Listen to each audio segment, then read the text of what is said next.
I always dreamed of becoming a doctor like my grandfather. My perfect GPA and research experience put me on track for a full scholarship. Then my cousin Jason moved in after losing his parents.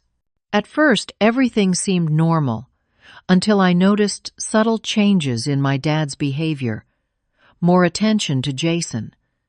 Less interest in my achievements. One night, I overheard my parents arguing about money and my future.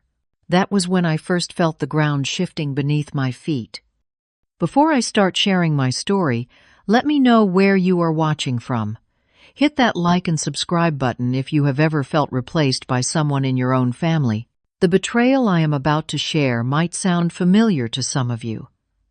Before Jason arrived, my life had a clear direction. At 19, I was thriving academically, with a perfect 4 gigapascals and valuable research experience at the local hospital. My grandfather had been a respected physician in our community for over 40 years. On his deathbed 3 years earlier, I had promised him I would follow in his footsteps. That promise became my North Star, guiding every decision I made. We were a typical middle-class family in suburban Pennsylvania. My father, Thomas, worked as an insurance agent, while my mother, Diana, taught 3rd grade at the elementary school. Money was never abundant, but they had always supported my academic pursuits. They started a college fund for me when I was born, adding to it consistently, even when finances were tight. My father would often say, "Education is the one thing nobody can take from you, Claire." Then, everything changed when Jason arrived. My Aunt Laura and Uncle Steve died in a horrific car accident on an icy highway. Jason, their only child, had no other close relatives to care for him. At 18, he was legally an adult, but still finishing his senior year of high school and in no position to support himself. My parents immediately offered to take him in. Initially, I welcomed Jason into our home. He was understandably withdrawn and quiet, spending most of his time alone in the guest room that quickly became his permanent space. I tried including him in my study groups and introduced him to my friends. He was smart but unfocused, occasionally showing flashes of brilliance in mathematics and computer science. The first warning signs appeared about 2 months after Jason moved in. Dad bought him a top-of-the-line laptop for schoolwork, though it had specifications more suited for gaming and graphic design. When I mentioned that it seemed expensive, Dad dismissed my concern.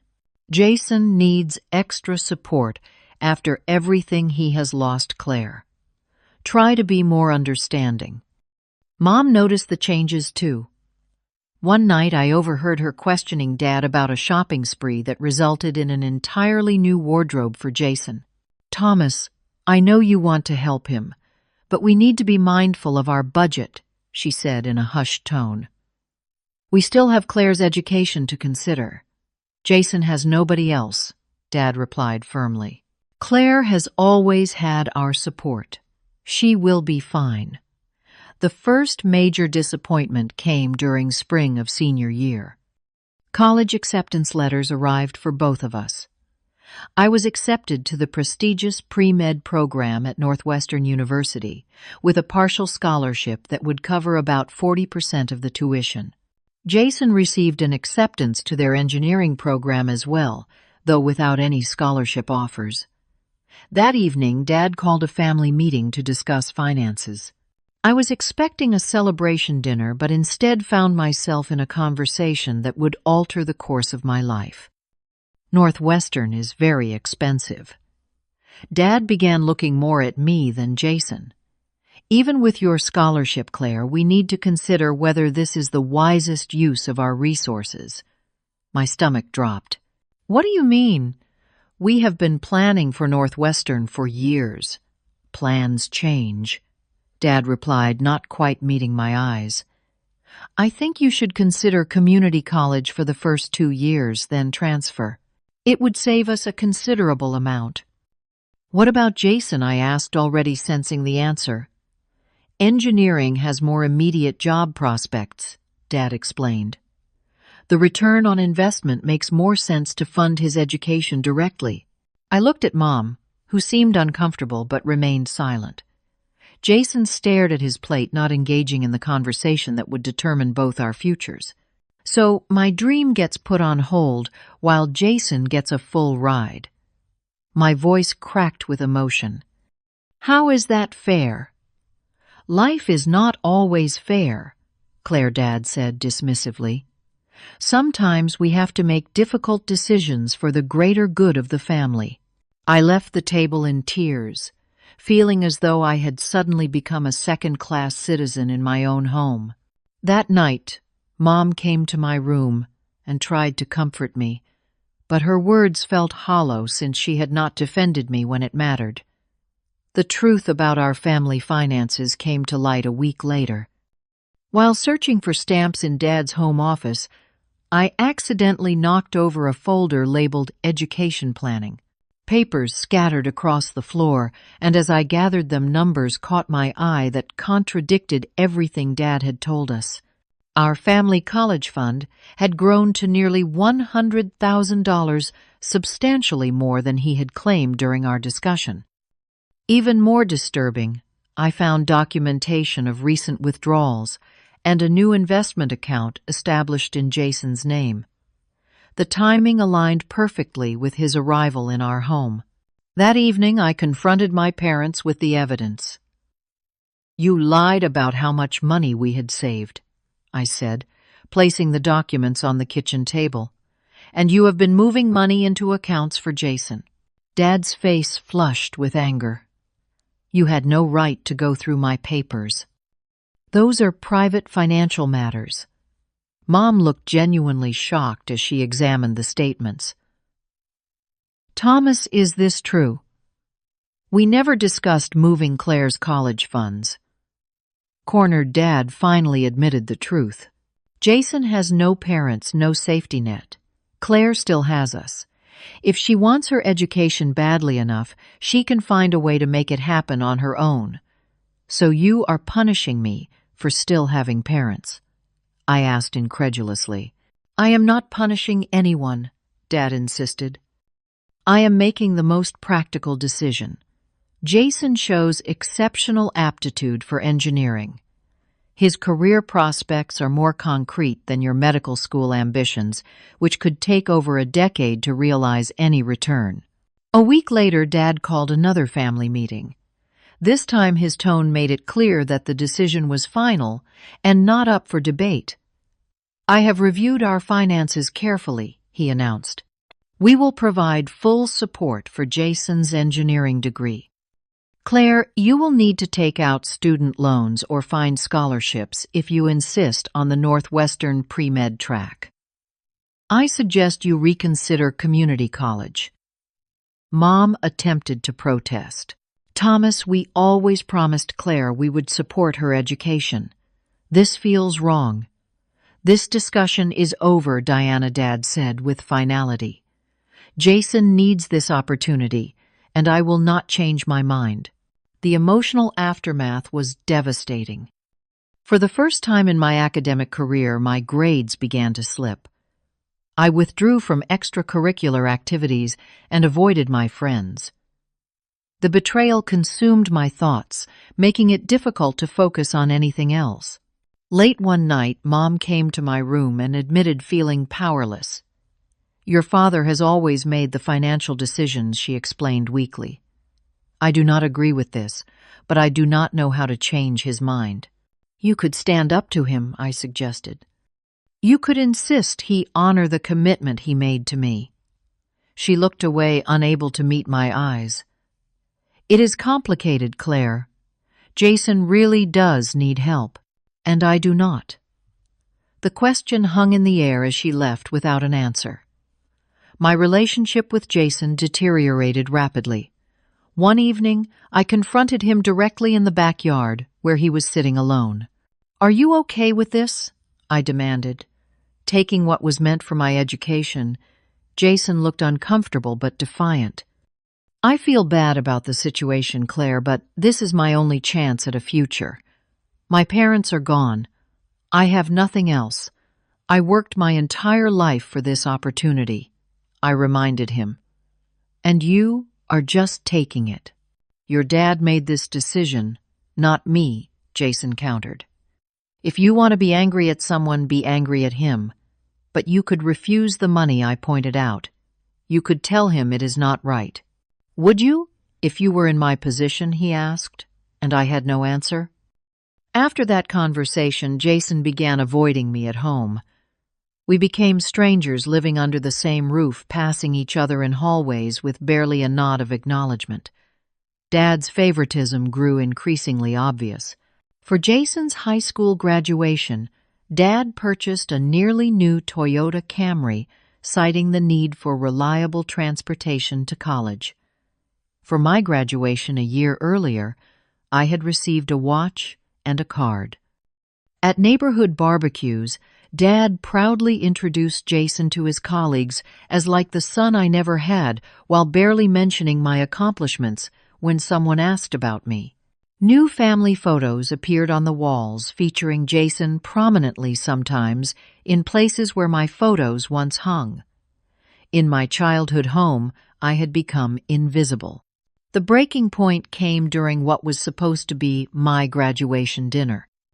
I had completed my first year at the state university, working 2 part-time jobs while taking a full course load to avoid excessive student loans.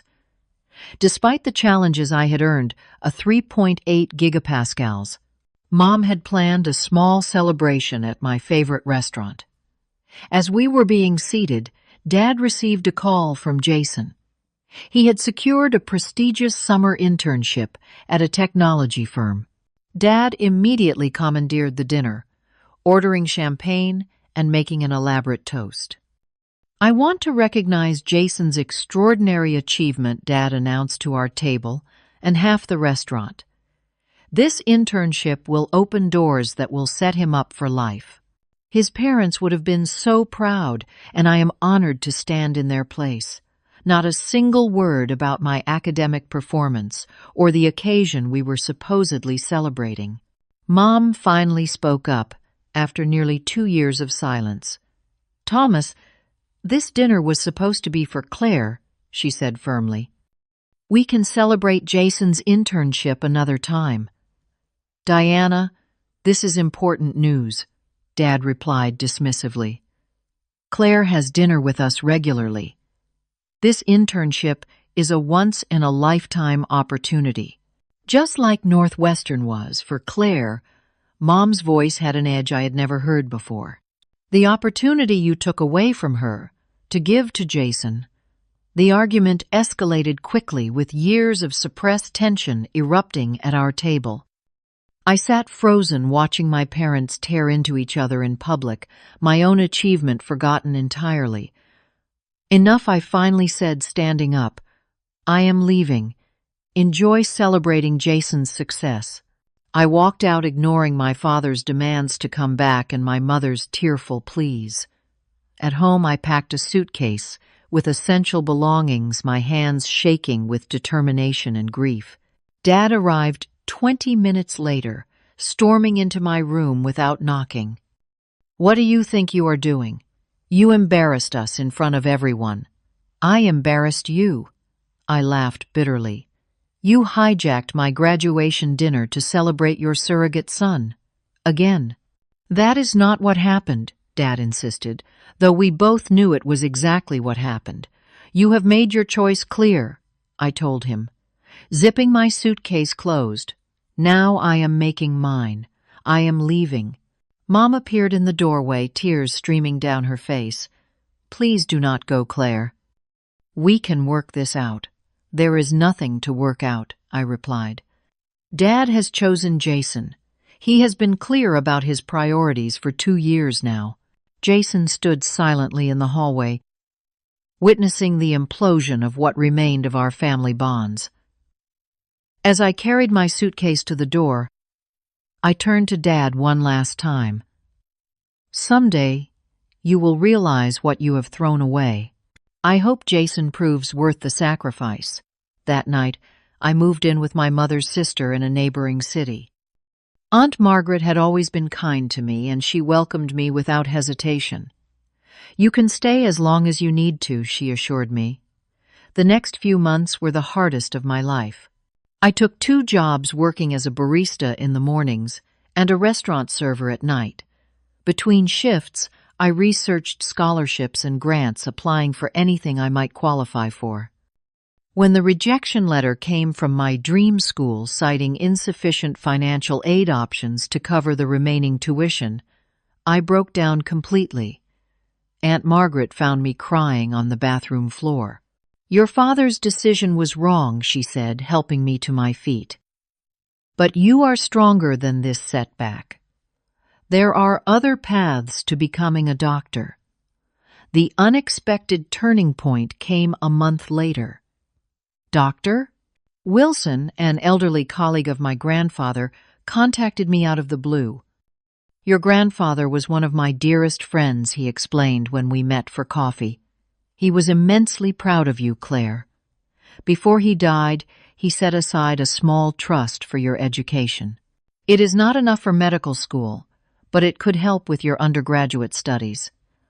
He handed me paperwork for a trust containing $25,000.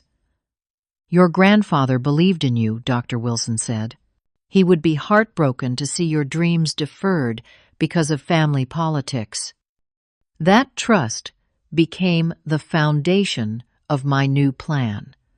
I enrolled in the local community college, selecting courses that would transfer to the state university's pre-med program. I found work as an orderly at the regional hospital, gaining valuable experience while earning an income. I cut all contact with my father and maintained only minimal communication with my mother, who seemed torn between her husband's decisions and her daughter's pain. I wrote a letter to Jason explaining that while I did not blame him entirely for accepting what was offered, I needed distance from the situation to heal. My first major success came after 18 months of exhausting work. My perfect grades at community college, combined with glowing recommendations from professors and supervisors at the hospital, earned me a full scholarship to complete my undergraduate degree at the state university. When I received the acceptance letter, I felt a surge of vindication. I had found my own way forward despite my father's betrayal. The path was longer and harder than it should have been, but it was mine. I had earned every step through perseverance rather than parental privilege. At the university, I connected with Dr. Samantha Rivera, a brilliant biochemistry professor who recognized my potential. "You have something many students lack," she told me after I aced her notoriously difficult midterm. "The kind of determination that only comes from having to fight for your education." She became my mentor and advocate, helping me navigate the complex pre-med requirements and preparing for the MCAT. For the first time since my world collapsed, I began to believe that my grandfather's dream for me might still be within reach. 4 years after walking out of my childhood home, I had transformed into someone my younger self would hardly recognize. The naive, trusting daughter was gone, replaced by a fiercely independent medical student who had clawed her way into a respectable program through sheer determination. My small apartment near the medical school contained no family photos. Instead, the walls displayed my hard-earned degree's academic awards and a single picture of my grandfather in his white coat. I had built a chosen family of fellow students and mentors who valued my intelligence and work ethic. My life was no longer defined by my father's approval, but by goals I had achieved through my own efforts. The call from my mother came on an ordinary Tuesday evening as I studied for a pathology exam. "Claire," she began hesitantly, "I know we have not spoken much, but I thought you should know what has happened." The story she told unfolded like karmic justice. Jason had dropped out of engineering school during his senior year, just months before graduation. He had convinced my father to invest their remaining savings in a technology startup Jason claimed would revolutionize smartphone applications. The business had failed spectacularly within 6 months. The money vanished, and so did Jason, leaving behind only a brief note apologizing for letting everyone down. My parents were now facing foreclosure on the home I grew up in. Dad had taken on extra work, but at 62, the stress had triggered health problems. His blood pressure was dangerously high, and he had experienced what doctors called a minor cardiac event. He would never admit it, Mom said, but he wants to see you. He has been following your academic progress through university alumni newsletters. 2 weeks later, Mom visited, bringing Dad along reluctantly. The man who stood awkwardly in my apartment doorway barely resembled the confident father I remembered. His hair had gone completely gray, deep lines carved into his face by stress and regret. As they sat stiffly on my couch, surrounded by medical textbooks and anatomical models, the evidence of my success without their support was unavoidable.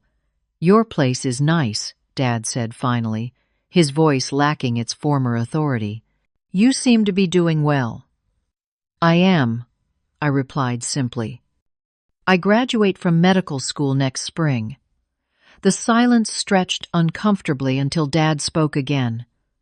"I was wrong about you, Claire. Terribly wrong." His voice cracked with emotion. "I thought I was making the practical choice, but I backed the wrong horse. Jason conned me," he continued, staring at his hands. "He told me exactly what I wanted to hear, played on my sympathy, manipulated my desire to rescue him. Once he had what he wanted, he abandoned us just like that. He took what was left of our savings, nearly $100,000. The house goes into foreclosure next month unless we can find a way to catch up on payments. My retirement fund is gone. Everything I sacrificed for him, and he disappeared without a backward glance. There was a certain satisfaction in seeing my father brought low by the very person he had chosen over me, but it was tempered by sadness for my mother, who had been caught in the crossfire of his poor decisions. "Claire," Dad said after another long silence, "I know I have no right to ask, but with your medical career starting, is there any way you could help us with the house payments? Just until I can get back on my feet, I felt the weight of years of hurt and betrayal pressing against the unexpected power I now held. I could refuse as he had refused me. I could let him lose everything as he had been willing to let me lose my dream. I will help Mom with housing," I said finally. "I can cover 3 months of mortgage payments to give you time to figure out a plan. But there are conditions." Dad nodded, relief flooding his face. "This does not fix what happened between us," I continued. "I am not doing this for you. I am doing it for Mom, and because of the person I have become despite your choices. If you want any relationship with me moving forward, it will be on my terms with clear boundaries." My mother wiped away silent tears as Dad accepted my terms with a humility I had never seen in him before. The following spring, I graduated from medical school. Mom sat in the audience beaming with pride. Dad watched via live stream, respecting the boundary I had established. As I accepted my diploma, I reflected on the painful journey that had led to this moment. My father's betrayal had forced me to discover strengths I might never have found otherwise. The path had been harder, longer, and lonelier than it should have been, but it had forged a resilience in me that no privileged journey could have created. I had learned that true family supports dreams unconditionally, that chosen mentors and friends can sometimes provide the foundation biological relatives fail to offer. I had found peace without forgetting set healthy boundaries, without clinging to bitterness, and built a life centered on the physician's oath to help others. My father's worst decision had become my greatest opportunity to discover my own strength. The future he had sacrificed was replaced by one I had built myself more valuable because of the struggle it represented. The betrayal that once threatened to destroy me had instead revealed exactly what I was capable of achieving on my own. Have you ever experienced family betrayal like I did? How did you overcome it and find your own path to success? Share your story in the comments below. If this resonated with you, please like and subscribe to hear more journeys of resilience. Remember to hit that share button if you know someone who needs to hear that family disappointments can become stepping stones to unexpected strength.